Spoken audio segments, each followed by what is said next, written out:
ಇವರೆಲ್ಲರೂ ಕೂಡ ಮೊದಲು SIT ಮಾಡಿದ ಮೇಲೆ ಸ್ವಾಗತ ಮಾಡಿರ್ತಕ್ಕಂಥವ್ರು. ಡೋಂಗಿ ರಾಜಕಾರಣ ಮಾಡಬಾರ್ದು. SIT ಮಾಡಿದ ಮೇಲೆ, SITಗೆ ಕೊಟ್ಟ ಮೇಲೆ ಆ ತೀರ್ಮಾನಕ್ಕೆ ಎಲ್ಲರೂ ಕೂಡ ಸ್ವಾಗತ ಮಾಡಿದ್ದಾರೆ. ಇಲ್ಲಿ ಕೊನೆಗೆ ಬಂದು ಅದು ಆರೋಪ ಸುಳ್ಳಾದ್ಮೇಲೆ ಅದರದ ರಾಜಕೀಯ ಲಾಭವನ್ನು ತಗೊಂಡು ಆಡಳಿತ ಪಕ್ಷದ ಮೇಲೆ ಗೂಬೆ ಕೊಡಿಸ್ತಕ್ಕಂಥ ಪ್ರಯತ್ನಕ್ಕೆ ಇವತ್ತು ಹೋಗ್ತಾ ಇದ್ದಾರೆ. ಇಂಥ ಡೋಂಗಿ ರಾಜಕಾರಣ ಮಾಡೋದಲ್ಲ. ಆಡಳಿತ ಪಕ್ಷದ ಎಷ್ಟು ಲೋಪಗಳನ್ನ ಮಾಡಿರ್ತಕ್ಕಂಥದ್ದು, ಅನೇಕ ವಿಚಾರಗಳಲ್ಲಿ ತಪ್ಪು ಹೆಜ್ಜೆಗಳನ್ನು ಇಟ್ಟಕ್ಕಂಥದ್ದು, ನೈಜವಾಗಿರ್ತಕ್ಕಂಥ ವಿಷಯಗಳನ್ನು ಎತ್ಕೊಂಡು ರಾಜಕಾರಣ ಮಾಡಿದರೆ ಜನರು ಕೂಡ ಅದಕ್ಕೆ ಹೋಗ್ತಾರೆ. ಜನ ಹಳೆ ಕಾಲದ ಜನ ಇಲ್ಲ. ಇವತ್ತು ಶಾಸಕರಾಗಿರ್ತಕ್ಕಂಥವ್ರಿಗೆ, ಮಂತ್ರಿ ಆಗಿರ್ತಕ್ಕಂಥವ್ರಿಗೆ ಕೆಲವೊಂದು ವಿಚಾರ ಗೊತ್ತಿರೋದಲ್ಲ.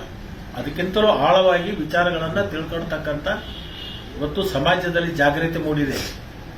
ಡೋಂಗಿ ರಾಜಕಾರಣ ಮಾಡ್ತಕ್ಕಂಥವ್ರನ್ನ ಯಾರು ಕೂಡ ಜನ ಕ್ಷಮಿಸೋದಿಲ್ಲ ಮತ್ತು ಅವರನ್ನು ಒಪ್ಪೋದಿಲ್ಲ.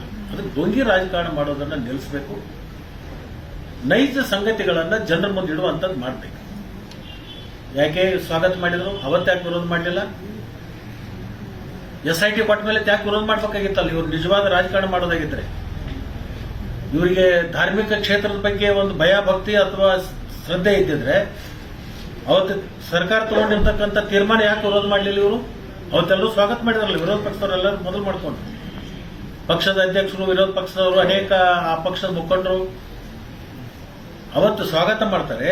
ಇವತ್ತು ಅಲ್ಲಿ ಯಾವುದೇ ಕುರುಗಳು ಸಿಗದೇ ಇರೋದ್ರಿಂದ, ಈ ಆರೋಪ ಸುಳ್ಳು ಅನ್ನೋದು ಗೊತ್ತಾದ ಮೇಲೆ ಇವತ್ತು ಅದನ್ನ ಬಣ್ಣವನ್ನು ಬದಲಿಸ್ತಕ್ಕಂಥ ಕೆಲಸವನ್ನು ವಿರೋಧ ಪಕ್ಷ ಮಾಡ್ತಾರೋ. ಇದು ನಿಮಗೆ ಲಾಭ ಸಿಗೋದಿಲ್ಲ.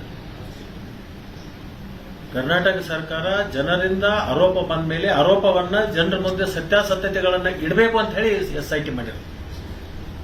ಈ ಸತ್ಯಾಸತ್ಯತೆ ಗೊತ್ತಾಗಿದೆ, ಆರೋಪ ಸುಳ್ಳು ಅನ್ನೋದು ಗೊತ್ತಾಗಿದೆ. ಜನರ ಮುಂದೆ ಅದನ್ನ ಇಟ್ಟಿದ್ದೀವಿ.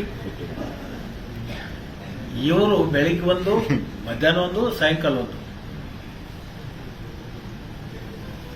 ಅಲ್ಲಿ ಜಮಖಂಡಿ ತಾಲೂಕದೊಳಗೆ